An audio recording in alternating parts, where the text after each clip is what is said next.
Hey, what's going on, everyone? This is Mike Colleen, and you people are awesome. All right, so that's kind of my big word. All right, so the reason why you're awesome is because my sales have gone up, my subscribers has just gone up. It's becoming fun to do this channel now. Let me show you some of what I mean. Subscription has gone up 1574. Thank you. Sale after sale after sale. These are basically daily / weekly sales that have been happening since pretty much, I would say, about 2.5 3 months ago. There was a shift that just started happening, and I'm very, very happy about it. All right, so what is this video about? Well, this video is about awesome, of course. So one of the things about humans is they have no idea the potential that they have and the amount that they could tap into. If you tapped into 0.5% to 1% of your potential, it would blow you away. Everyone around you would be like, what in that? Because 1% is a phenomenal amount of potential. And the cool thing about it is it's not that hard to get to that percent. That 1% is phenomenal and will change your life. Now, here's one of the things we learned during our trainings over and over, not just NLP, but the Erickson and hypnosis trainings, et cetera, was a lot of times you think, well, yeah, I shifted, but not that much has changed in my life. Well, here's the deal. If you think as you're going along a trajectory, like along a line, kind of like a interest rate, and then it slowly goes up, and then also it's compound interest. Even if you make a 1% shift, so let's say you're flying a plane towards Hawaii, but if you shift a little bit off to the right or left, as you go further and further out, that gets bigger and bigger and bigger and bigger and bigger, and all of a sudden your whole life has been transformed in a matter of months. Now, people that work with me within a session, I mean a 2-hour, 3-hour session, they will radically make radical shifts that they never. All right, here's the reason why. If I seem kind of excited and in a really good mood, I just worked with someone yesterday morning, and they had a radical transformation. We did a 3-hour session, and they were like, holy shit. So one of the things about the sessions is they go by fast, and they're fun. Like, it really, it's like, one word would be, it's empowering as hell, it's enlightening as hell, it's enriching as hell. And you get this sense of, you could say the word transformation, because it's absolutely transformational. All right, I worked with someone yesterday. I'm going to do a real brief thing. It's like his whole world shifted. His whole perspective on life shifted. This guy was stuck. And I mean as stuck could be. And then boom, after 3 hours, he was like, holy shit. He clearly saw what he was doing to make himself stuck, and we got him out of that. So I'm not going to explain what we did, but it took a lot of effort and energy on my part to get him there. But on his part, now he's like, this is all I have to do. I'm like, yeah, all you were doing this way of focusing and patterning and communicating in a way that was subtracting your life. So now we have him on the addition side. Now, it took me decades of practice, study, going. Literally for the first 12 years, I went to seminar after seminar. These are 2-week to 5-week long trainings. I went to different companies. I stuck with one company for 2.5 years. I went to another one for a year. I just continually studied I even repeated the trainings with 2 companies that I just absolutely fell in love with. So it took a lot of work on my side to be able to do this as fluid and fluently as this. But on your side of the deal, you have to just go along with it and just listen to understand. That's literally all you have to do. And then just share with me with what's going on, and I'll do the rest. So what I've been trying to say in these videos is you can absolutely transform your life. The problem is you're stuck back with the 50s and 60s and 70s technology, the psychology and all that old therapy that it didn't work. Let me tell you why. When I was in psychology class, I think it was Psychology 101. It might have been Psych 1. But I remember the teacher just saying, we're studying Freud's work and Freud this and then she went on and bragged about how the reason why Freud was the most influential person in the group was because he was the most confident, and the reason why he was the most confident was because he did the most cocaine. And I was like, what? And she even went on to say he did so much cocaine his teeth fell out and he had fake false wooden teeth, blah blah blah blah blah. And I just thought, you've got to be fucking kidding me. That's horrible. And so he was the loudest one in the room and the most aggressive. And therefore, what he said goes. And this absolutely horrified me. I thought, you've got to be kidding. We're still studying some dude that's been dead over 100 some years. Or something like that. I don't know how long he's been dead, but a long time. The other one was that she was going on, not just her, but the other teachers or professors, about theories and philosophies and opinions and Freud's opinion. Opinion? I don't want to hear about opinion. I don't want to hear about a philosophy. I don't want to hear about a theory. I want to know what works. What can help someone change? So here's the other thing that really pissed me off was, you know, for a true phobia, this is the teacher. I'm doing the Charlie Brown want kind of talk thing. For a true phobia, it takes 2 to 12 years to heal it. Now, I go to an NLP training and they're like, no, phobia, you can do it in like 45 minutes if you're fluid. I'm telling you, people, it is that fast. I can help people with real life phobias in 45 minutes or under. It's like literally, it's the easiest thing you can change. So what all of this really comes down to is either you know how to fix it or you don't. It's just like a mechanic. Are you going to take your car to a mechanic based on his opinions, theories, and philosophies? Or are you going to go to him because he actually knows how to fix the car? I mean, would you leave your car off, drop your car off at the mechanic as well? You know, theoretically, I should be able to fix it, but I don't know if I can. You know, according to, you know, so-and-so's opinion, philosophy, blah, blah. But I'm going to charge you by the hour anyways, and if I can't help you, well, I'm still going to charge you. No, you don't want to do that. You want someone who goes, yeah, I can help you. I know how to do that.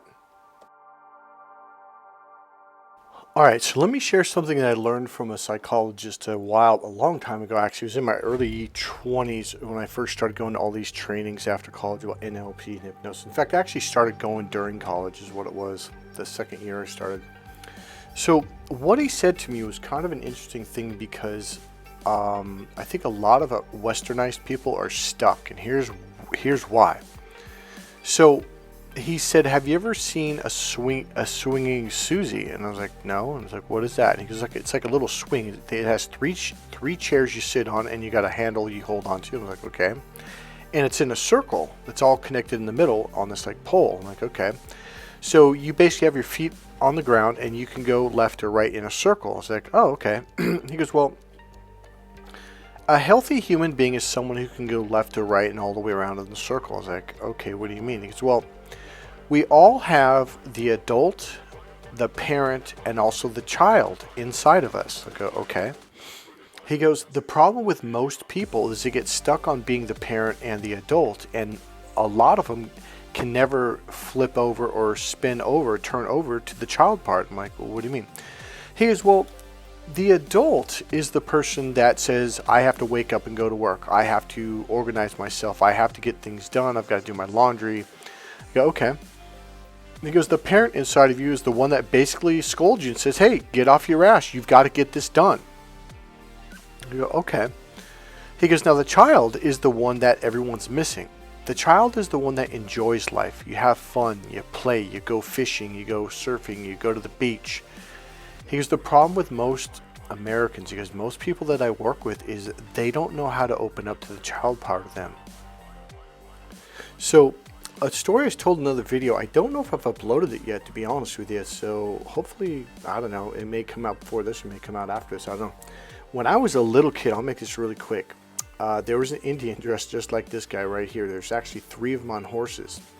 So me and my dad went down the block, took a right to the end of the block, took another right into a courtyard because there's a huge, massive, it's like 1,200, not yards, but acres of land, and there's horses and cows out there.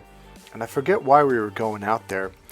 And for some reason, there was 3 Indians at the end of the court. It was a short little court, so I was on my little tricycle, and I spun it, took a right turn, and boom. And I almost ran into the horses, and I think I fell over, if I remember right, or something like that. So the Indians, it intimidated the hell. On the one hand, I was really fascinated, but on the other hand, I was actually really scared. And the Indian looked at my dad, and I wouldn't say he was being serious, but it's like just his normal demeanor was like, your son, he's a clown. Okay. And my dad like, what? And then he says something like, I said it better in the other video, so don't quote this one. But then he said something like he's backwards or something like that. And my dad's going, what the hell? Like, what do you mean? And he goes, he's a healer. And I think he said something like he's very spiritual. He's a healer, something like that. So essentially, and he even used the word Heyoka at one point. And, you know, I was 4.5, 5 years old. I'm like, what the fuck is this guy? The thing that I really remember him saying was the spiritual part, clown, and backwards. And I remember I was like, I didn't know if the Indian was being a dick or, you know, if he was being mean. But as I got older and I started to learn, he was essentially saying, your son's a Heyoka. So many years later, I learned what that meant, and it means a healer. And there's a certain thing in certain tribes where you have to go through a trial phase, and you basically pronounce a Heyoka. So he basically was just saying I was a healer. All right. So here's the point of bringing up the Heyoka, and I'm going to bring up Buddha Kam. So when I first met Buddha Kam, he was a really funny guy. But he was an extremely spiritually powerful being. He did some really cool things that I was like, holy shit. You know, you hear about stuff like this, like Jesus in the Bible, but man, this guy was the real deal. But the funny thing about it was he was hilarious. So he was always goofing and joking, and my ex-girlfriend would be like, wow, that's so funny, he's so funny. And because she never got to see this side of the monks, because she always went during temple. And she didn't really even like temple because, you know, it was like, she goes, it feels like punishment, like you're getting, you know, kind of like probably the way Christians feel when they go to church. But when you meet a monk on the other side, they're very playful, they're very funny. Now, Heyokas are the same way. That's why they're called clowns. Because their job is to loosen people up, and they do things in reverse to get you to see things from the opposite perspective. I've even made videos about this, not even really making the connection with the Heyoka side of me. But I'm always doing this with people. It's like, no, you got to come all the way over here and see it from this perspective, and boom, you pop out of it. So I'm actually a very playful and fun guy. Well, most Western-minded people, ooh, he's not serious, he must not be good at what he does. And then I do magic, and they're like, holy shit, what the hell? So the problem is, the reason why you're sick and you have trauma and you have all of this stuff stuck in your system is because you're too damn serious. You need to release that during your child phases. And I don't mean when you're 5, 6, 7, 8, 9, 10 years old. I mean as an adult.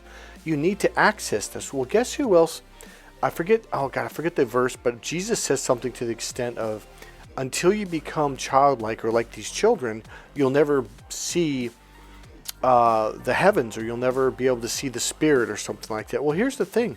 Being childlike is a very, very powerful thing, because that's how you open up to spirit. That's how you download information and you become aware of things. The logical, serious parent adult side, it's closed. It's closed off. It's about rules, structure, organization. And you're never going to understand the teachings of Jesus or Buddha or any of these people. So my point in saying this is, you know, a lot of you know about narcissist abuse, right? So when we talk about narcissist abuse, the one thing about them is they're so damn serious, and they want to make sure that you get serious, so you don't see the bigger picture, so you can't open up to your spiritual side, so you can't open up to your emotions, to love, which opens you up. Narcissist's whole goal is about death, destruction, misery, suffering, torture, pain, and all of that is done through the left brain and the lower reptilian brain. The right brain is the creative brain. It's the spiritual brain. It's the open brain. It's the brain where you heal from. It's the brain where you understand things and can see and understand and learn things on an abstract level. Healing is not done logically. Healing is done on an abstract, playful, creative way.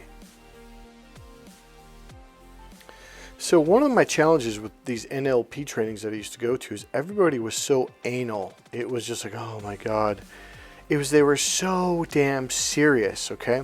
So luckily I spent a lot of time with monks and other people like that who really got me to open up and to be more playful. So the reason why I know that healing is a right brain function, is an open function, is because I've been doing it for 30 years. That other way is a stuck way. You have to learn to be playful, to be artistic. The right brain is the artistic brain. Now, the funny thing about it is Dr. Bandler and Dr. Grinder, literally said NLP is not a trail of techniques, which is left brain. It's just techniques, step 1, step 2, step 3. It's I forget what it says. NLP is not a trail of techniques. It is an, I think they said it was like an art form or something. Let me see if I can find it. All right, I got it. So it says NLP is not a trail of techniques. It is an attitude and a methodology that leaves behind a trail of techniques, meaning it is an art form. An art form is right brain. So buyer beware, and here's what I mean. All right, so you might have gone to an NLP practitioner, which is the first level, or a master practitioner, next level, or a trainer. I have personally trained with obviously a lot of people who've gone all the way through NLP trainers training, and spent a lot of time with them. We also did our Ericksonian hypnosis master practitioner level, etc. Took the same courses, and I kept in touch with a lot of them for well over 10 years. And I'll give you one example. Ra was someone who did all the trainings. He even went back and took some the trainings again, the Ericksonian hypnosis, and did the practitioner, master practitioner over again. But here's the problem. He's a very logical dude, and so there was he comes to San Francisco once a year, and we did this for like 12 years, and we'd hang out, go to dinner and stuff. Rob was a fairly wealthy dude. So I allowed him to attend some of my sessions with my clients and let the client know, like, yeah, Rob's a certified NLP trainer, et cetera, et cetera. Like, oh, okay, yeah, sure, fine. And I would help people with the most traumatic experiences. And after the third person I had worked with that he had attended, he's like, Michael, you are so good at this stuff. I'm like, well, yeah, I mean, you should be too. He's like, no, he goes, honestly, he goes, I'm not helping people because I don't even know what the hell I'm doing. I'm like, well, it's because you think everything's step 1, step 2, step 3. And I'll give you an example. One example is when you start with an approach, you might go step 1, step 2, but then boom, they're at step 5. You have to have the mental flexibility to shift and go to step 5 and then go from there. A lot of NLP people are so logical. They're no, step 1, step 2, step 3, like they can't adjust. So that's one of the things about being in the right brain, because the right brain's all about possibilities and options and possibilities. So shifting is a very easy thing to do. So my overall message here is just this: is you have an adult, a parent, and a child, and you should like, yeah, sure, when you're attending class, you should be an adult, you should be taking notes, you should be listening to understand, paying attention, and all that good stuff. And when you go home, you should set aside an hour, 2 hours a day to listen to the tapes, audio tapes, which we had back then. Now it's now we can download it onto our computers and stuff. But the point being is, there also comes a time when you become playful, and you have to be able to shift into the right brain. So when I do therapy, it's all right brain. It's all right brain. Very rarely do I go in my left brain for therapy. Maybe if I'm teaching a technique or something like that. So here's what I want to say overall about your life. Get out there, live it, and enjoy it, and have fun. That will get you the most out of life, including in business and work. So not only is the creative, playful right brain, the child brain, the one where you heal from, it's the one that figures things out. The logical brain, you're stuck in a pyramid, you're stuck in a box, you're stuck in step 1, step 2, step 3. The right brain breaks out of the box and goes all the way up, all the way down, left, right, in circles, and sees things from different perspectives. And that's why the right brain can figure stuff out. So if you want to get unstuck and figure something out, learn how to open up your right brain. God bless you guys. I'll see you guys in the next video.